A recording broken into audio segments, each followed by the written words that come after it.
Benim dostlarım nihayet grami men geplemana hakkımım yoktu. Basıpatı yaş kısa halatında menin yaşlılarımla mayındalık etti. Yöne absuz men bir daha dışarı verecek. Aziz kovumlar, o yaşlılarımdan hem bir tidat yapaysak. Düğün şol adamlar ki tazavrat edipsinizler, geliptirler. Olar sizlere şu gün 2 becanı vakit veriptir yani 12 becaya 2 becanı. Bizler anırsa bir 2 gün 3 günü önsüz adı basımızdan östürdük. Bizlere bir sergüdeş boluştan. Bizim yaşlılarımız Mukamu velayet barıp, Anu inu Ahmet Mahmud bular bir tidat yaşlılarımıza kanaat berk geldi. Biz yigitlerce yaşlıların gelin kanaatına kabul etmedik. Peşembe gün gelin çöküğünü verecek, ta şoňaça sizler mavini vali şöyle oturun dedi. Bizler peşembe gün açaç velayetin için kapıdıp yarışacak dedi. Albaray Kuda, eğer peşembe gün açaç bizlere vakit verse, yine ki peşembe bizlere alıkıt yok şol adamlar. Bizler can fıdaylık ettik, braderlar. Eğer de bunu hissedecek olursa fıdaylık etmeli komlar. Biz Anu ile Ahmet Mahmud bulup evlatlarımızı elden verdik. Yarım kabristanı bizler, yarım kabristanı hiç yok diye komlardan 50 nefer şehit verdik. Başka Anu ile Ahmet Mahmud deyip şehit olduk. Bugün Türkmenlik için can vermeye rağmadı biz. Bir nesli Türkmen için, nesli ne için, nesli Türkmencilik için can vermemi görecek evlatlarımızı elden verir. Cemiyet bolu böldük, cümbüş bolu böldük, hiç kim Allah'a kadın açmadı bizlere. Gelin olup görelim Türkmenlik için. Ne için vakit veriyorsunuz lan? Bizler bu şücaatımızı elden vermeli. Hiç kim kabab olmasın, bu bizim hakkımızdan dıpa etmek. Bizlere Huda ve Resul hak veriptir, her mazluma. Hatta bir vekil bir yaşlıyım, kıdal hakkından durup dıpa etler. Her ferdi Afgan, her ferdi Müslümanın hakkından dıpa etmek hakkı var. Bir mazlumanın hakkından dıpa etmek, bu bizlere bir cihat olur.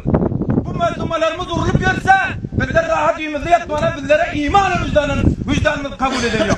Fiisabibillah, maksadımız yok. Kovumdarlık için, Türkmenlik için dünyanın o küncünde bu küncünde olsa varacak o hakkından dıpa edecek. Yine burada da çok adamlar şar veriyorlar.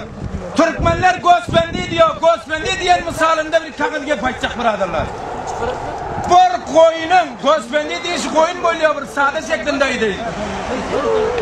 Koyunun 4 ayağını güylüp, damağına bıçağı koyup, suya verdiğinde bizim pıtırdap yatıp can veriyor. Şu Türkmenlerden bizler. Geçiğinin bir tüyünü elindeyse dünya afiyet veriyor o girip. Bizler geçiden. Bizler şu Türkmenlerden. Koyunun yine bir kıstasına edip vereyim. Bir serköyümde oturup hareket etse, bir derya dılsa yedinden koyunlar dıkıyor, ölüyor, ağlanıyor. Şu Türkmenlerden bizler. Ha? Nam için merdiven tayarlayıp gelecek. Aya sizlerde kedir yok mu? Aya sizlerde maastar düplüm inciler yok mu? Sizlerde edermen yigitler yok mu? Bosmali, gelin şu cemiyet bolu öldük bizlere Allah'ın kadına edilmedi. Cümbüş bolu öldük bizlere Allah'ın kadına edilmedi. Türkmen'in yolunda da bir kurban bol görelim. Braderler, hiç vakit gibi ticaret alsınma. Ta ki bizim öz ağımını özümüz ağlamasak kişi bizler için ağlamıyor, bunun için ister yerden bulma.